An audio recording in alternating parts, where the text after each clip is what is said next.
आज जो हम आपके सामने कारगुजारी लेके आए हैं, ये अमेरिका के एक लड़के की कारगुजारी है पाकिस्तान में रहते थे, उसकी सारी जो है फैमिली पाकिस्तान में थी, तो ख़ुद वो अमेरिका के अंदर उसकी रिहाइश थी। वो साथी कहने लगा कि मेरा अमेरिका के अंदर एक डांसर क्लब था बहुत बड़ा, और वहाँ पे जो जितने भी लोग आते मेरा उसके साथ जो है उनके साथ जो है डीलिंग मैं उनके साथ करता और उनके अंदर ही मैं रहता, हर वक्त उनके अंदर ऐशो इशरत वाली जो है ज़िंदगी गुजारता। तो वो साथी कहने लगा जिस वक्त मैं इस तरह ज़िंदगी गुजारता रहा, क्योंकि मुझे किसी चीज़ की कमी भी महसूस नहीं हुई, अंदर से मेरा जो दिल था वो बेचैन था, मेरा दिल बड़ा बेचैन था। मैंने कहा मैं क्या कर रहा हूँ, है तो मुसलमान हूँ मगर मैं क्या कर रहा हूँ, इस वक्त मैं किस तरफ में जा रहा हूँ। तो वो साथी कहने लगा कि जिस वक्त मैं ये अंदर से सोच रहा था, मैंने कहा मैं किस तरफ जा रहा हूँ। वो साथी कहने लगा इस ऐशो इशरत वाली ज़िंदगी के अंदर मैं जो है लगा हुआ था, तो मुझे जो है पाकिस्तान से कॉल आई कि आपकी वालदा की तबीयत बड़ी ख़राब है। तो मैंने कहा, मैंने तो वालदा के साथ, कहने लगा कि मैं तो वालदा के साथ मोहब्बत भी बड़ी करता था। मैंने जो है पाकिस्तान का जो है टिकट लिया जहाज़ का, मैं पाकिस्तान आ गया, आके पास वालदा के पास कुछ दिन रहा कि मेरी वालदा फौत हो गई। कहने लगा कि मुझे बड़ा दुख हुआ क्योंकि मेरी वालदा के साथ मोहब्बत बहुत थी। कहने लगा कि अल्लाह का निज़ाम कि मेरा जो है मेरा यहाँ पे फिर जो है पाकिस्तान के अंदर दिल न लगा, क्योंकि मेरा दिल जो है अंदर से बड़ा बेचैन था। कहने लगा कि मेरा दिल न लगा तो मैं अमेरिका जो है फिर वापस आ गया।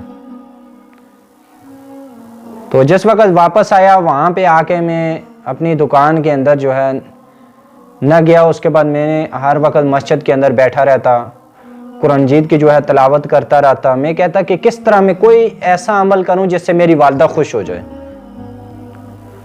तो कहने लगा कि जिस वक्त मैं ये सोचता रहा, साथ में जो है तिलावत करता रहा, तो एक मस्जिद में कहने लगा एक दिन मैं बैठा हुआ था असर के बाद, तो वहाँ पे मैंने देखा कि दो नौजवान हैं, वो आपस में हल्की हल्की बातें कर रहे हैं मस्जिद में बैठे हुए।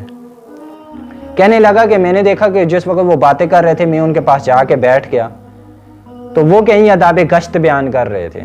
उनमें से जो साथी बात कर रहा था वो कहने लगा कि जो शख्स अल्लाह के रास्ते में गश्त के लिए निकलता है, अल्लाह पाक उसके जो है गुनाह माफ़ करते हैं, एक दर्जात बुलंद करते हैं और इसी तरह एक नेकी लिखते हैं। तो ये साथी कहने लगा कि मैंने कहा ये बात क्या हकीकत है। मैंने उनमें से एक कहने लगा कि मैंने अमीर साहब को पूछा, उनका जो अमीर साहब था, मैंने कहा कि यह बात हकीकत है कि अल्लाह जल्ला शानू जो है गुनाह माफ़ करते हैं, नेकी लिखते हैं और इसी दर्जात बुलंद अता करते हैं। तो अमीर साहब ने कहा हाँ बिल्कुल ये बात हकीकत है। तो कहने लगा अमीर साहब ने मुझे थोड़ी और तरगीब दी। जिस वक्त तरगीब दी तो मैंने कहा कि मैं तो बड़ा गुनहगार हूँ, मैंने तो ऐसी जो है ज़िंदगी गुजारी हुई है, क्या अल्लाह पाक मुझे माफ़ कर देंगे अगर मैं तौबा करूँ?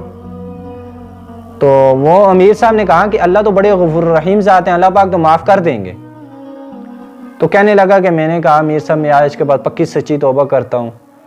तो पहले तो मेरे जहन में ये था कि मुसलमान जो है सिर्फ जुमे की नमाज़ पढ़ लें, इसके बाद जो है रमज़ान के रोज़े जिस वक्त आएँ तो रोज़ों के अंदर रोज़े रख लें, नमाज़ पढ़ लें। तो कहने लगा कि जिस वक्त मैंने पक्की सच्ची तौबा की तो अमीर साहब ने कहा कि चलें आप इस तरह करें, हमारे साथ चलें, गश्त कराएं, गश्त करते हैं आज। तो मैंने कहा मैं किस तरह गश्त करूं, यहाँ पे तो मुझे सारे जानते हैं, मैंने किस तरह लोगों के जो है दरवाजे के ऊपर दस्तक देनी है। तो अमीर साहब ने कहा चलें आप ना दें, आप सिर्फ हमारे साथ चलें, आपने सिर्फ खामोश होके जाना है और खामोश होके वापस आ जाना है। तो मैंने कहा चलो ठीक है। कहने लगे जी कि जिस वक्त मैं गया तो मैंने बड़ा अजीब सा मंजर देखा। मैंने कहा ये तो अजीब निज़ाम है कि लोगों के घर में जाना, उन्हें जाके दावत देनी, उन्हें दीन के लिए लेके आना, और इसमें अपना कोई मकसद भी नहीं है यहाँ पे हमें कोई पैसा मिल जाए, यहाँ पे हमें या कुछ डॉलर मिल जाए, नहीं, मकसूद सिर्फ अल्लाह की रज़ा।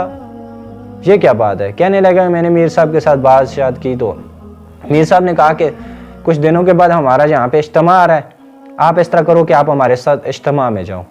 तो मैंने कहा चलो ठीक है मैं इज्तिमा में चला जाऊँगा।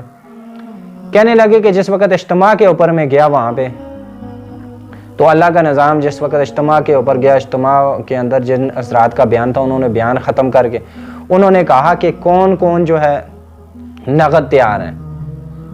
तो मैंने ये वो क्या साथी कहने लगा मैंने ये समझा कि ये कह रही हैं कि कौन कौन नगद जो है डॉलर देने के लिए तैयार हैं।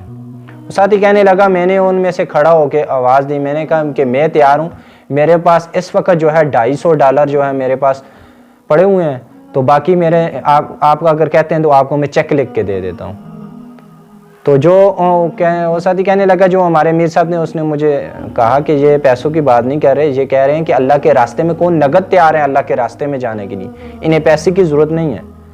वो साथी कहने लगा कि जिस वक्त हमारा इज्तिमा से वापसी हुई, फिर अमीर साहब ने कहा कि मुझे आप जो है हमारे साथ चलें कि 3 दिन अल्लाह के रास्ते में लगाएं। तो मैंने कहा चलो ठीक है, मैं तो चला जाता हूँ। तो कहने लगा कि जिस वक्त हम गए अल्लाह के रास्ते में, हमने 3 दिन के लिए निकले, वहाँ पे मैंने देखा कि हम एक जगह पे गए, नमाज का वक़्त था, हमने नमाज़ पढ़ी, तो देखा कि एक अंग्रेज़ आया, अमीर साहब को कहने लगा आके, ये आपने क्या किया है? तो अमीर साहब ने कहा कि हमने अल्लाह की इबादत की है। उसने कहा, ये कि आपने कैसे इबादत की है? आपके सामने ना कोई बुत रखा हुआ है, ना आपके सामने कोई चीज़ है, आप वैसे जो है आपने इबादत की है। तो मीर साहब ने कहा कि हम जिस अल्लाह के मानने वाले हैं, सिर्फ वो अल्लाह की ज़ात एक ही है। तो मीर साहब ने उससे दावत दी, बस अल्लाह का निज़ाम, अल्लाह ने उसे कहीं मेरे लिए जो है हिदायत देनी थी। उसने कहा कि मीर साहब मुझे कलमा पढ़ाएं। कहने लगे कि वो उस वक़्त जो है कलमा पढ़ के मुसलमान हो गया। तो मैंने कहा, ये क्या बात है, मैं तो जिस चीज़ को ढूंढ रहा हूँ वो सुकून तो इधर है, मैं ढूंढ कहीं और रहा हूँ। तो कहने लगे, ये मेरे जो है हदायत का ज़रिया बना, अल्लाह पाक ने मुझे कबूल किया, अल्लाह पाक ने मुझे कबूल किया अपने रास्ते में। उसके बाद मेरे 4 माह लगे, फिर उसके बाद चिल्ला लगा, तो अल्हम्दुलिल्लाह वक्तन फ़वक्तन जो है मेरा वक़्त लग रहा है। तो कहने का मकसद ये था कि देखें, अल्लाह पाक ने जो है सुकून, अल्लाह पाक ने सिर्फ अपने दीन के अंदर रखा है। हम कहें कि हम घर बैठे बैठे जो है हमारी ज़िंदगियों के अंदर तब्दीली आ जाए, ये मुश्किल है। इसके लिए अल्लाह के रास्ते में निकलना पड़ेगा, अल्लाह के रास्ते में वक्त लगाना पड़ेगा। इसके लिए जो है आप भी कोशिश करें, अल्लाह के रास्ते में जो है वक्त लगाएं। तो 4 माह लगा के इस काम की सिर्फ तरतीब को समझ लें, उसके बाद ज़िंदगी का मकसद बना के इस काम को करें। देखें आपके दिलों के अंदर सुकून किस तरह आता है।